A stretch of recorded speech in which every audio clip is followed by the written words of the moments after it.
اعوذ باللہ من الشیطان الرجیم، بسم اللہ الرحمن الرحیم۔ تمام تعریفیں اس پروردگار عالم کے لیے ہیں جو عالمین کا پالنے والا ہے۔ درود و سلام ہو محمد و آل محمد علیہ الصلاۃ والسلام پر۔ عزیز ناظرین، السلام علیکم ورحمۃ اللہ۔ یقیناً آپ کو اس ایپیسوڈ کا انتظار رہا ہوگا کہ اب اس موضوع پہ کیا گفتگو ہوگی کہ شادی اتنی سخت کیوں ہوتی چلی جا رہی ہے۔ پچھلے ایپیسوڈ میں کم ہی وقت تھا، مگر میں نے محسوس کیا کہ کئی مدعوں پہ ہم لوگوں نے جلدی بہرحال بات کر لی، اور حالات کو دیکھا جائے، زندگی جس رفتار سے گزر رہی ہے اور لوگ ہر چیزوں کو شارٹ میں سننا دیکھنا چاہتے ہیں، تو اس کو بھی مد نظر بہرحال ہم رکھ رہے ہیں۔ آئیے اس سلسلے کو اور آگے بڑھاتے ہیں، ملاقات کرواتے ہیں حجت الاسلام والمسلمین علی جناب مولانا سید صفی حیدر صاحب قبلہ سے۔ السلام علیکم ورحمۃ اللہ۔ علیکم السلام ورحمۃ اللہ وبرکاتہ۔ درمیان میں کل جو ہے آپ نے ایک بات اٹھائی تھی، میں چاہتا ہوں کہ اس کو ذرا آج ایکسپلین کریں۔ ایک مسئلہ اور جو سماج میں بہت زیادہ ہو رہا ہے وہ یہ ہو رہا ہے کہ ارے ابھی ہماری تو بیٹی بہت چھوٹی ہے۔ میں نے محسوس کیا ہے، اور آپ نے یقیناً سب منظر دیکھے ہوں گے، کہ جیسے ہی لڑکی 21-22 کے آس پاس پہنچتی ہے، رشتے جو ہیں چاروں طرف سے آنے لگتے ہیں، لیکن ارے ابھی تو پڑھ رہی ہے، ابھی کہاں۔ اور جب وہ پڑھتے، ناظرین پڑھائی سے نہیں روکا جا رہا، پڑھتے پڑھتے جب وہ 28 کی ہو گئی، اب چونکہ شادی نہیں تو لڑکی ہی کہا جائے گا، ورنہ اگر شادی ہو گئی ہوتی تو شاید وہ عورت کہی جاتی، 2 بچوں کی ماں ہوتی۔ ہاں، تو اب مسئلہ یہ آ رہا ہے کہ پڑھ تو لیں، اچھی پڑھائی ہو گئی ہے، کہیں کہ یہ ہے کہ جاب بھی اچھی مل گئی ہے، لیکن اب رشتے نہیں مل رہے ہیں۔ تو اس پہ آپ اس نظریے سے ذرا بات کیجئے کہ بھائی کیا شادی کے بعد بھی پڑھائی ہو سکتی ہے یا واقعی نہیں ہو سکتی؟ کیونکہ تجربہ آپ کا ہوگا کہ بھائی بچے پیدا ہوں گے، رشتہ داری ہو جائے گی، یا ہو سکتی ہے یا کرنا چاہیے؟ بسم اللہ الرحمن الرحیم۔ پہلی بات پیش کروں کہ اہل بیت علیہ السلام سے بکثرت روایات وارد ہوئی ہیں کہ لڑکی کے بالغ ہوتے ہی جلد از جلد شادی کرو۔ امام جعفر صادق کا ارشاد ہے کہ درخت پر اگر پھل لگا ہے اور وہ پوری طرح پک گیا تو سڑ کے زمین پہ گر جائے گا۔ کیا اشارہ دیا۔ اور جہاں تک یہ مسئلہ ہے کہ ابھی چھوٹی ہے اور پڑھائی کر رہی ہے، میں نے زمانہ ہوا رمضان کے مہینے میں کسی جگہ تھا، جہاں تھا اس لیے نام نہیں لوں گا، لوگ گینگ بتانا چاہتے ہیں، وہاں جاتے تھے، تو وہاں میں نے بحث اٹھائی تو انہوں نے کہا پڑھائی کا کیا ہوگا، بچی کی پڑھائی رک جائے گی۔ میں نے کہا بڑا آسان ہے، میری بیٹی آپ کے گھر چلی گئی، آپ کی بیٹی میرے گھر آ گئی، میں آپ کی بیٹی جو میری بہو ہے اس کو پڑھاؤں، اور جو میری بیٹی ہے آپ کی بہو آپ اسے پڑھائیں۔ انہوں نے کہا صاحب وہ بچے ہو جائیں گے، ہینڈل کیسے کریں؟ تو میں نے اس ملک میں جو حالات ہیں وہاں وہ پارٹنر اور پارٹنر کے بغیر کالج میں بھی ہیں اور سارے ناجائز رشتے قائم ہو رہے ہیں، تو میں نے کہا کہ ان کو یا بیٹیاں ان کی اور لڑکیاں ان کے ہینڈل کر لیتے ہیں نا، کہ نہ اولاد ہو تو ٹھیک ہے، اگر آپ چاہتے ہیں کہ ابھی پڑھ رہے ہیں تب تک اولاد نہ ہو تو آپ ہینڈل کر لیں، مذہب اس کی اجازت دیتا ہے۔ اچھا، برتھ کنٹرول جسے کہتے ہیں۔ جی جی، بچہ ٹھیک ہے 1 سال 2 سال 3 سال جو پڑھنا ہے بچہ نہ ہو، اس کے بعد ہونے دیے۔ اور اگر ایسا گھر ہے جہاں رشتہ دار ساتھ ہیں تو اگر آپ کی بہو کی ننند ہے اور ساس موجود ہے، ان کا پوتا پوتی ہے، چھوڑ کے جائیے، وہ پڑھ کے آ جائیے۔ اور میری فیملی میں جی یہ دونوں نمونے موجود ہیں، الحمدللہ، کہ بیٹی BSc کر کے آئی تھی تو اس نے MSc کیا ہے بچوں کے ہونے کے باوجود، جڑواں بچوں کا، اور انٹرمیڈیٹ کر کے آئی تھی۔ میں تو ڈھونڈتا ہی ہوں کہ جلدی بیٹے کی شادی ہو، جلدی بیٹے کی شادی ہو، تو پڑھتے ہوئے بیٹے کی شادی کی ہے میں نے، اور پڑھتی ہوئی بیٹی لایا ہوں بہو بنا کے۔ یہ سب لوگ کر سکتے ہیں، ہینڈل کرنا کوئی مشکل کام نہیں۔ بچے ہی پیدا ہو جائیں گے تو اگر ماں زندہ ہے، خالہ زندہ ہے، کوئی بھی ہے تو وہ سب ہینڈل کیا جا سکتا ہے۔ اچھا، یہی صورتحال پھر میں معاف کریں گے، ایک اور بات شاید جو آپ نے نہیں ذکر کی ہے، لوگ کہیں گے آپ مخالفت کر رہے ہیں زیادہ پڑھانے کی۔ ایک تو لڑکی کی عمر بڑھ جانا پیدا پڑھنے چکر میں، پھر رشتے نہیں آتے۔ دوسرے، لڑکے پڑھنے میں کمزور ہیں لڑکیوں کے مقابلے میں، لڑکیاں زیادہ پڑھی لکھی ہو جاتی ہیں، پھر دوسرے ڈھونڈتے پھر یہ کہ ہماری بیٹی ڈاکٹر ہے تو ڈاکٹر ملے، انجینئر ہے تو انجینئر ملے، سائبر کا کام کرتی ہے تو وہ ملے، وہ پھر جوڑ نہیں مل پاتا ہے۔ ایسا ہے، اور کمتر تعلیم کا شوہر آتا ہے تو بیگم جو ہے وہ تو میں پڑھی لکھی قابل ہوں، تو پھر وہیں سے وہ غرور ہوتا ہے تم ہوئی کیا، تمہاری اوقات کیا ہے، اور نتیجہ یہ ہوتا ہے کہ پھر زندگی ناکام ہوتی ہے۔ اس کے برخلاف اگر شوہر زیادہ پڑھا لکھا اور بیوی کم پڑھی لکھی ہے تو کوئی اس سلسلے میں کبھی تضاد میں نے آج تک زندگی میں نہیں دیکھا ہے کہ بیوی کو اس لیے حقیر سمجھے کہ وہ کم پڑھی لکھی ہے۔ لیکن یہ چیز دیکھی جاتی ہے بہت زیادہ کہ بیوی شوہر کو حقیر کہیں نہ کہیں، ہاں، سب کی بات تو نہیں کریں گے ناظرین، مگر پڑھا یہ لکھا ہے۔ پڑھی لکھی عورت سے اس سے کم پڑھے لکھے مرد کی شادی ہوگی تو یہ زندگی کو بگاڑنے والا غرور 90% سامنے آتا ہے۔ جو بات آپ نے کہی ہے وہی ہم بھی کہہ رہے ہیں ناظرین کہ ہم پڑھائی سے نہیں روک رہے ہیں، لیکن اگر یہی پڑھائی زندگی کی اس مرحلے پہ آ کر کے کہ جب شریعت نے کہا ہے کہ حرام کاری میں اگر مبتلا ہونے کا خوف ہے واجب ہو جاتی ہے شادی، تو واجب ہو جاتی ہے۔ اب ہو گئے 28، چاہے جو سن ہو۔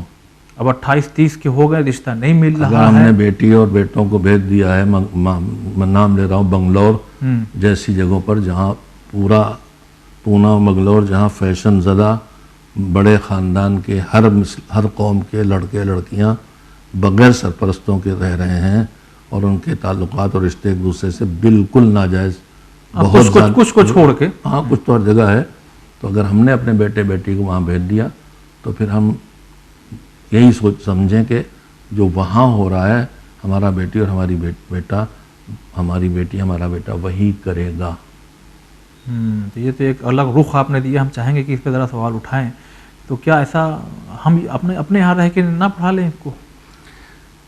آج کل ایک فیشن آ گیا ہے، بہت جلدی اپنے پاس سے بیٹے کو بھیجتے تھے پہلے گاؤں سے شہر پڑھنے کے لیے، اب بیٹیاں بھیجی جانے لگی ہیں جن کا کوئی سرپرست و نگراں نہیں ہے، جو بورڈنگ میں رہتی ہیں، جو ان کالجز میں پڑھتی ہیں جہاں لڑکے لڑکیاں ساتھ پڑھتے ہیں، لڑکے وہاں رہتے ہیں جہاں چاروں طرف چرس اور یہ خبر تو بہرحال آتی رہتی ہے۔ خبر میں تو شاہد ہوں، خبر نہیں سنے، میں دیکھتا ہوں اور بے چین ہوتا ہوں۔ کہنے کا مطلب یہ ہے کہ پڑھائیں مگر اپنے سرپرستی میں پڑھائیں۔ ہاں اچھا، یہ ہم پھر سے یہ کہنا چاہیں گے آپ کے ذریعے، یہ آپ کے سامنے نہ جانے کتنے چہرے آ جائیں گے، کیونکہ میرے سامنے بھی ہیں، خود ہمارے دوستوں میں سے کچھ دوست ایسے ہیں کہ اب وہ 35+ ہو گئے، مگر وہی ہے مسئلہ باپ کی طرف سے کہ ابھی اپنے پیر پہ کھڑا نہیں ہے۔ تو اس پہ کیا کہیں گے کہ اچھا کہیں نہ کہیں یہ بھی حضور ہے کہ اگر شادی کرا دی جائے نا تو پھر کہیں کہیں یہ بھی کیس آتا ہے کہ کما تو رہا نہیں تھا، اب یہ بیوی کا بھی خرچہ یعنی وہی بیٹے کا باپ اٹھائے، کیا کہیں گے؟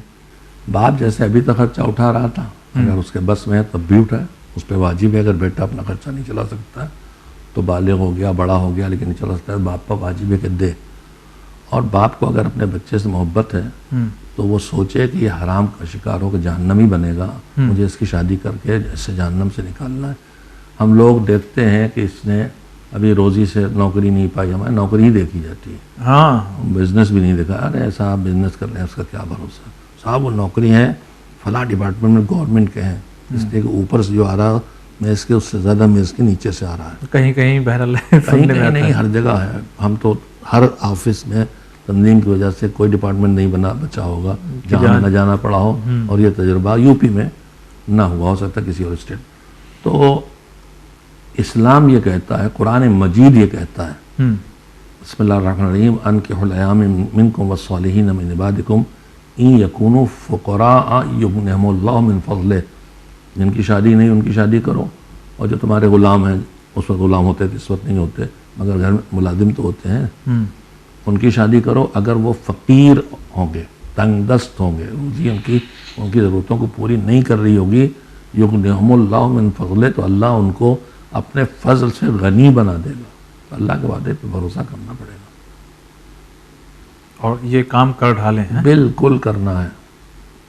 زیادہ سے زیادہ ایک لڑکی کا خرچ میرے گھر میں آ گیا، میں پہلے سے میرے ذریعے 3 کو روزی مل رہی تھی، اسی 3 کی روزی ہم 4 کھا سکتے ہیں۔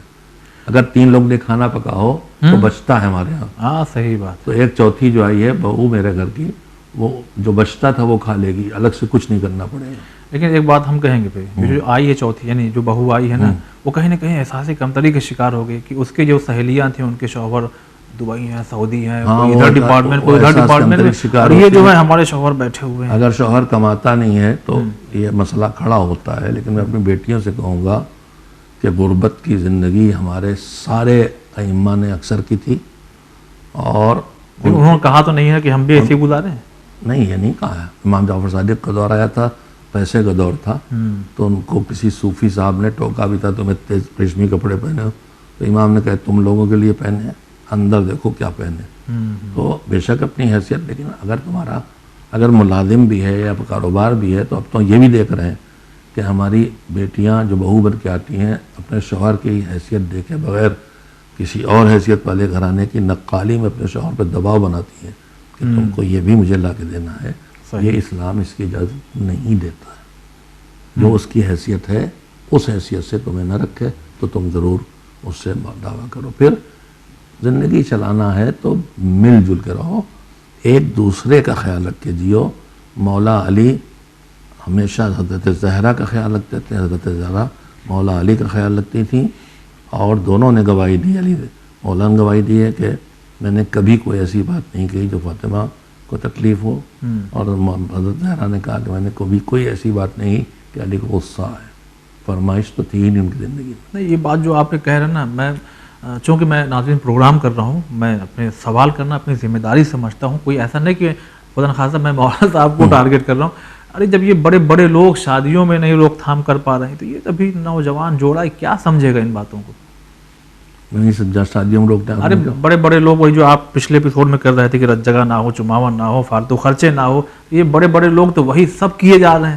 اب یہ انہی کے بچے بیچارے ہیں، وہ کہاں سے کنٹرول کر لیں گے آپ کی ان باتوں کو؟ دیکھیے، ایک چیز ہوتی ہے ماں باپ سے ملی ہوئی وراثت کی چیزیں، ایک چیز ہوتی ہے تربیت. جی. اگر ماں باپ کے گھر سے وہ تربیت نہیں ملی ہے اور اب آپ کو کہیں سے بھی وہ تربیت مل رہی ہے جو اسلام کی ہے تو آپ کو اسے قبول کرنا چاہیے.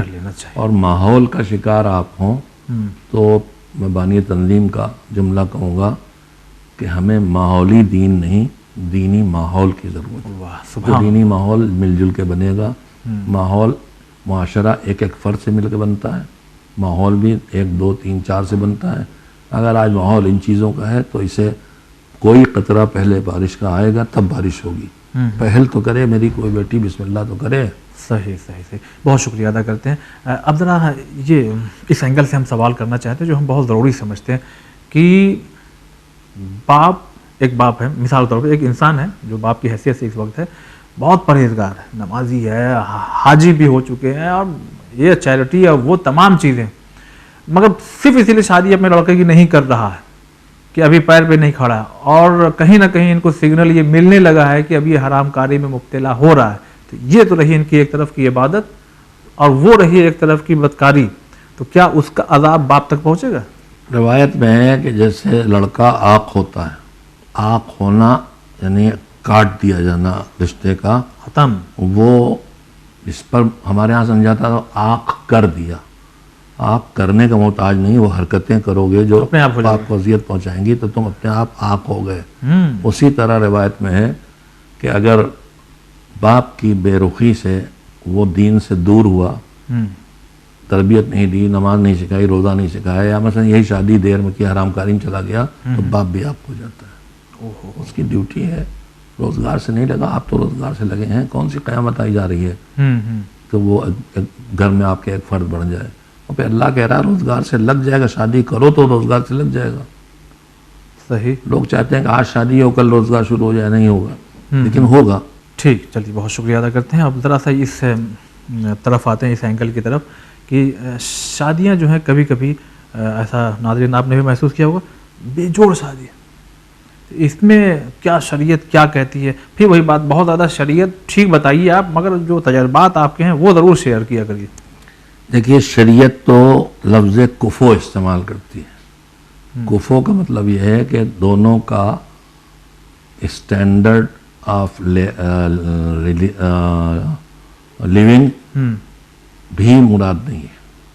پھر دونوں ایمان کے معاملے میں ایک دوسرے جیسے ہوں، دین اور ایمان اور تقوی کے معاملے میں ایک جیسے ہوں.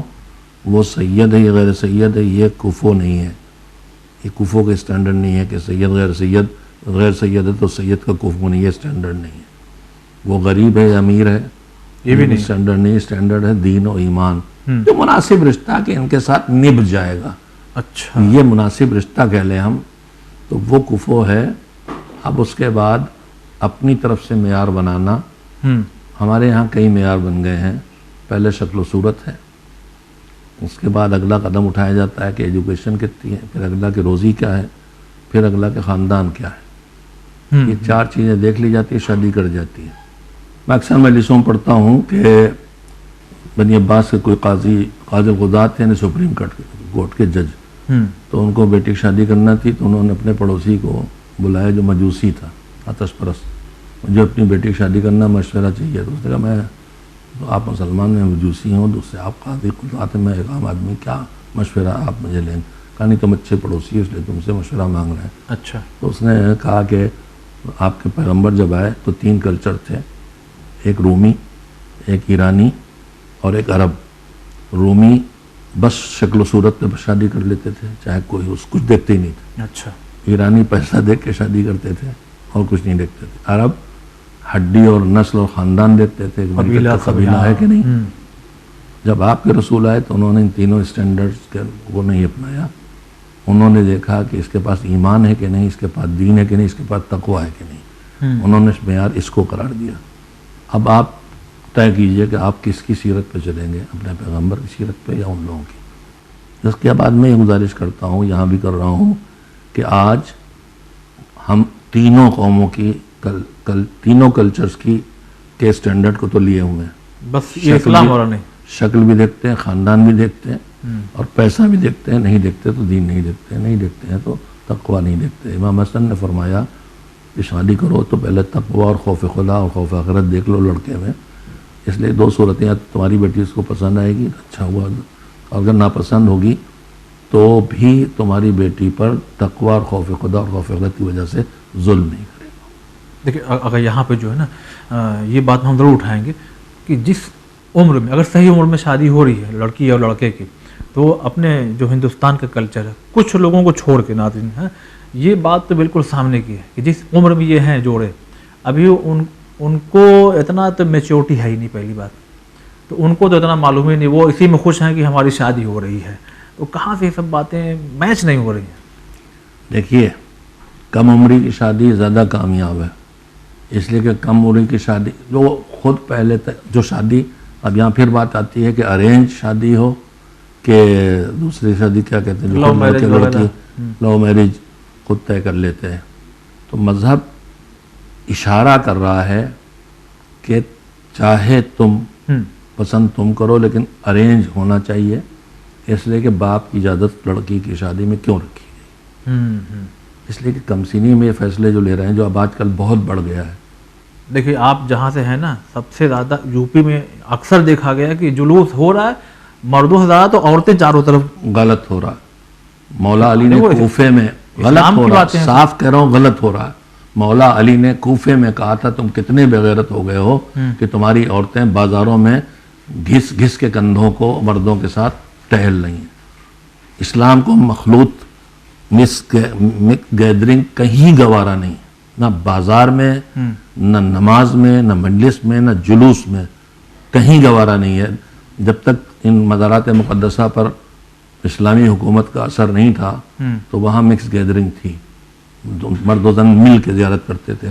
تھوڑا سے جیسی قابو آیا ہے، اب عورتوں کا سیکشن زیارت میں الگ بنا دیا گیا، مردوں کا الگ بنا دیا گیا، اس لیے کہ شیطان وہاں بھی پہنچتا ہے. میں جو بات کہہ رہا تھا بھول جاؤں گا، یہ جو مذہبی کلاسز چل رہے ہیں، میں نے ایک آدھ کلاس کے بانی سے کہا ہے کہ یہ نہ کرو. میرے سامنے واقعات آ چکے ہیں کہ کلاس کی شرکت کے نتیجے میں لڑکے لڑکی نے خود شادی طے کر لی اور ان کا جوڑ نہیں بنتا تھا کلچر کے لحاظ سے، تو یہ خطرناک ہے. نہیں پھر دیکھیے، پھر آپ ہی کی طرح لوگ اٹھ کے کھڑے ہوں گے، چینل میں سے پروگرام جائے گا، پھر لوگ ممبر سے بیان جاری کریں گے کہ بعد کربلا چونکہ سید سجاد علیہ السلام دیگر بیویاں سب چلی ہیں، اب اس کے بعد یہ سب جو چیزیں ختم ہو گئی ہیں، سب آزادار جو آزاداری ہو رہی ہے، اپنی مرضی سے نہیں چلی ہیں، وہ مجبور کر کے چلائی گئی ہیں. اور جیسے ان کے اختیار میں قافلہ آیا تو سید سجاد نے ہماری اور سب کے فرمائش کی، اور خواتین کو عماریوں میں بٹھایا گیا، مرد ان کی حفاظت کے لیے ساتھ تھے. اچھا، لوگ اس حج کی مثال بھی دیتے ہیں. حج میں ہمارے ہاتھ میں نہیں ہے، جس دن ہمارے علماء کے ہاتھ میں آئے گا اس دن وہاں شاید مخلوط ختم ہو جائے گا. مردوں کا سیکشن الگ، عورتوں کا الگ، ابھی بند کر رکھا ہے، کر دیا ہے سعودی عرب نے بھی، لیکن طواف میں نہیں کیا ہے، ہو سکتا وہ وہی کر دیں. اچھا نہیں ہونا چاہیے، ہو رہا ہے، مجبوری ہے، لیکن ہونا نہیں چاہیے. نہیں ہونا چاہیے سر. تو ہمارا سوال یہاں سے شروع ہوا تھا بے جوش شادی سے، اور یہاں تک ہم لوگ پہنچ گئے. ذرا اسی کو ختم کرنا چاہتے ہیں اپنے پروگرام کو. تو میں ایک تجربے کی بات اور بتانا چاہتا ہوں.